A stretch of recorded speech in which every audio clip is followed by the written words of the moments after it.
You know what it is. Let's go. Geeks are in the building. We got Mexico City. Big card coming over here. We got Moreno Royval 2 and Yair versus Ortega in the co-main event slot. So a couple of big action fights. We're gonna break down a couple good picks. Goosey, we're gonna start with you, kind of go around. What are you thinking on this card? What's standing out to you here? Dude, first thing standing out, I think that Brian Ortega ring rust is in full effect here. He's been off since his last fight with Yair, and I'll give him the toughness factor there, but I do think Yair Rodriguez by decision is a solid option in this one. What are you guys thinking about that in the co-main? No, I like that too. I think yeah, it's just it's tough. It's kind of similar. I'm gonna refer to the 300 event with Jamal coming off that injury. Yeah, it was sooner, but that's the reason it's sketchy for me. Ortega, long layoff, injury. Yair's just been a little bit more active. I think he's got a little more sauce in there. He's explosive, he's quick. Yeah, I like that. Decision off ski right there. Let's go. And I think that's a good bet, Yair decision, because we all see how tough Ortega is, just kind of takes those beatings. We see like Volk put away these other guys kind of later on in that streak that he was on when he was hot. And Ortega had him in a couple tough spots. Yair obviously he's pretty slick. Ortega's gonna be having to wrestle in this matchup if he's gonna find success, which obviously it's gonna be tough getting inside those leg kicks and stuff. So 3 round bout. Actually 5 rounds? Oh shoot. Yeah, that Five rounder.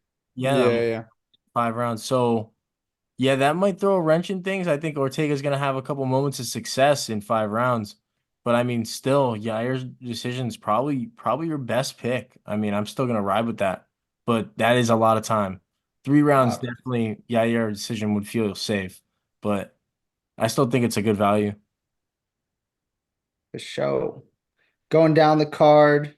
Um, You think Raul Rosas Jr. can get the sub off on Tercios? Because This I'm kind of isn't feeling decision there as well, where Raul Rosas wrestling is going to be a lot better than what Tercios is bringing. But I feel like the jujitsu, Tercios is going to be able to hold his own a little bit and probably hear that final bell. What are you guys thinking on that? That is a wild matchup. I mean, that is a Wild. I mean, what the heck are we doing here? That is just so funny. I think Rosas is just gonna put on that typical grappling clinic on our boy, which sucks to say. And it's just gonna come down to like, is he gonna finish him? Because he's gonna just dominate for 15 minutes in my eyes. No need to strike, no need to really give him any chance here.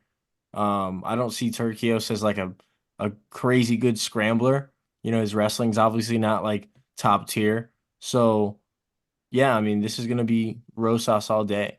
What do Rosas, you guys 93% of the bettors money on DraftKings, 93% of the bets placed on Raul so far. He's only a pretty decent price for, I mean, the other lines we've seen him at, he's at minus 230.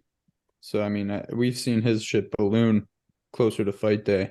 But nice? It would be Definitely. tougher. It would be tougher if Turkios had more like finishing capabilities, but he's more of just like a grinder, and like that's just not how you beat a guy like Raul Rosas. Yeah, you got to hit him with some crazy stuff, really make him think and kind of back away from the fight because when he gets in Tasmanian devil mode, it gets tough for you. Um, and then up top, how you guys seeing this main event? Because I feel like just two wild cards, both handle their own anywhere and everywhere that the fight's going to go.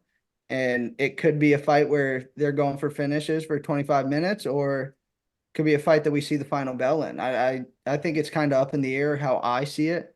Personally, I think Moreno is going to have a little bit of the better skills to fall back on, but crazy fight in the main event, especially rematches. They're always a little bit weird because both guys kind of know what to expect going in, and then they're also playing the chess game of the adjustments. So, yeah, how are you guys seeing that? I like Moreno's championship experience, his 5 round experience. I think he's a hard dude to shake. He's tough. And I mean, he's one of the most well-rounded flyweights. I mean, he's got these great scrambles on the ground. He's got the Mexican hands. I mean, but yeah, Royval brings this like X factor of just I think he'll take more risks, which could put him at danger, but he could have some moments. But I see Moreno getting the job done, decision. But we'll see. It'll be a scrap for sure. Royval's one of my favorite dudes to watch. Yeah.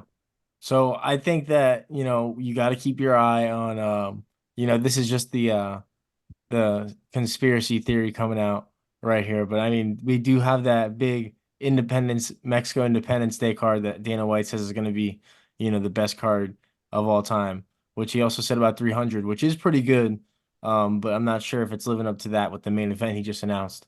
But look at all these Mexicans on this card. You gotta figure that, a lot of these are going to be showcases. But the thing is, I know that one of these is not, and let's talk about this one. Daniel Zellhuber and Francisco Prado.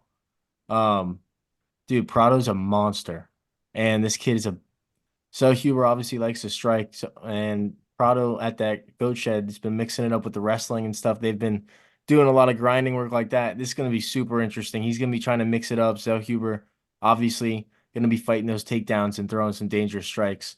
So that one's a toss up. I like the over in that one, not going to lie. Um, and then for that main event, just to readdress that, I think Moreno's going to find a finish.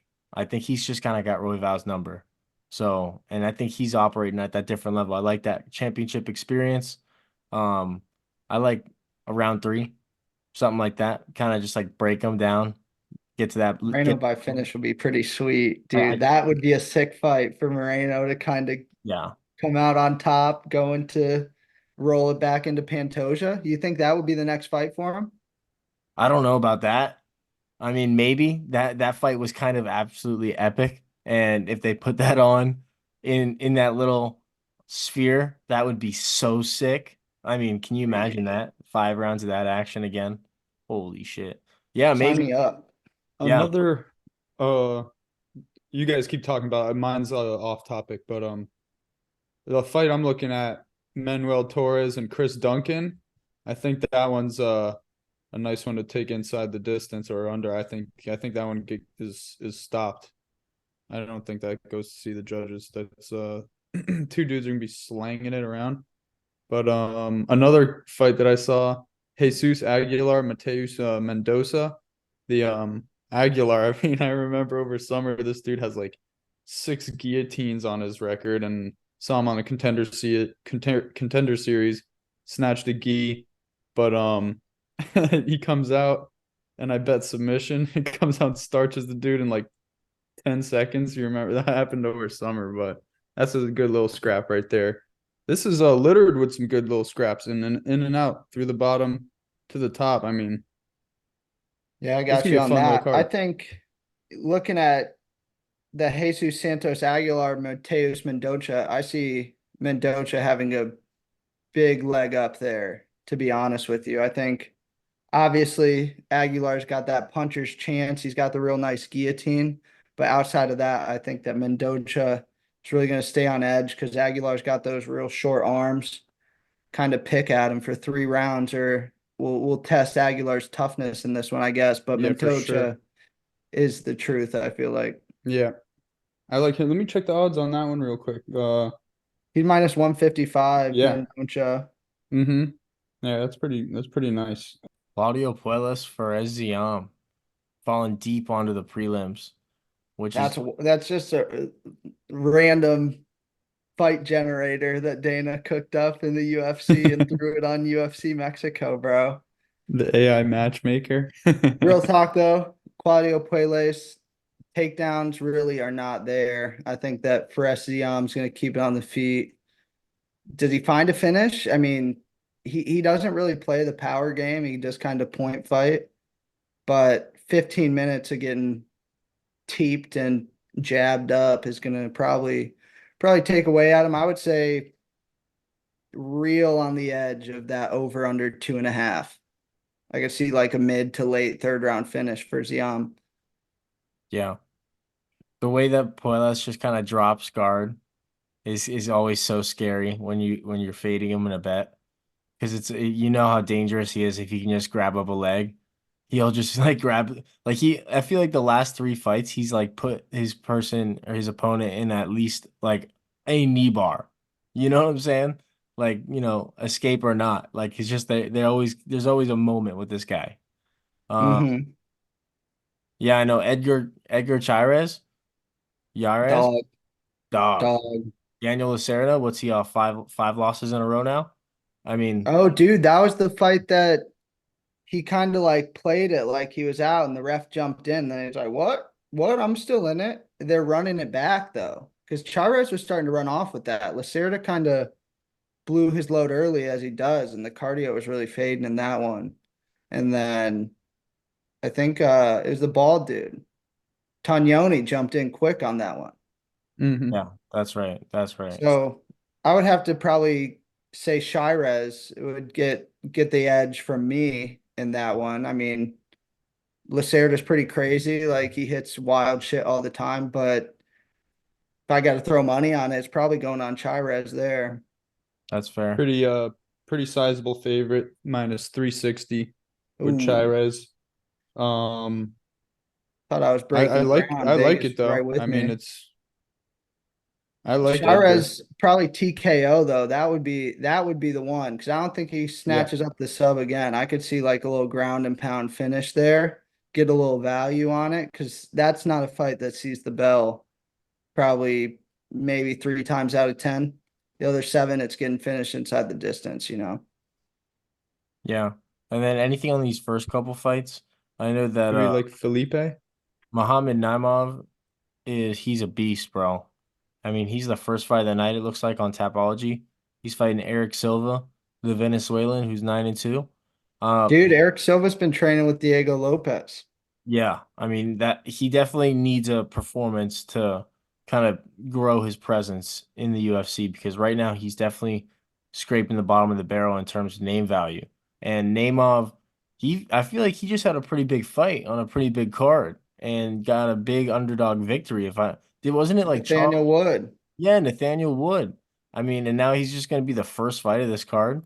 I guess he has no business being on Mexico City card, but at the same time, it's like, dude, this guy comes to fight. So, I mean, is he a huge favorite? Fishman, what's the number? Um, minus 395. Dude, I feel like Silva's a live dog there. You get plus 300 for him. Like, Yeah. he can hold his own. Naimov, big underdog performance last time out, but he's got some holes. Yeah, no, for sure. He does get hurt. He does get hurt. He got hurt a couple times in that fight, but yeah, I know him. His wrestling is crazy. I mean, this guy's got top pressure for days. Victor Altamirano versus Felipe Dos Santos. This is, Dude, Dos Santos, he's maybe, sick. yeah, He was maybe. the guy that fought Manel Cap in Australia on super short notice. Yeah, Starboy. Remember, that was a banger. So Then yeah, I Cap got mean, on the mic and was talking crazy after. But I think Felipe Dos Santos hit him in the head a few times, got him a little wild. yeah. So I mean, you got to pick for that fight.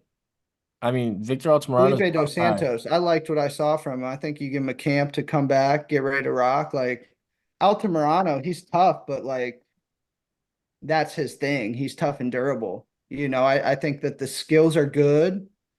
I feel like Dos Santos, he could be that dude at flyweight. You give him a few years, I think he's building his way to the top. Yeah, I like the over in that fight. But other than Yeah. yeah, that's all the picks that I have for this card. Looking up and down at it. Dude, you think I bet this crowd is nuts in Mexico City. What Yeah. are you thinking on that? It's gonna be insane, dude. And like, there's so many Mexicans in this card. Like I'm just now looking at it, like going through the entire thing. Like this is just gonna be from start to finish, just electricity. I'm excited. Excited. Bangers up top too. Like not it's not maybe the highest level of the highest level, but it's the highest level of entertainment factor fighters, you know? Yeah, No, those top four are fire. like Yeah. hopefully we get some finishes here. And I'm excited Hmm. to see what Ortega looks like because he's been out for a while, man. So hopefully he's been improving and not just sitting around. Just been in the weight room getting that Tracy Cortez sadness off him. Yeah, that sad boy energy. Yeah. All right, well that's a wrap. Mexico City, let's get it. Stay tuned for the Geek Sheet. Make sure you drop a like, comment, subscribe. Catch us on every single platform. All that shit. Everything. We out.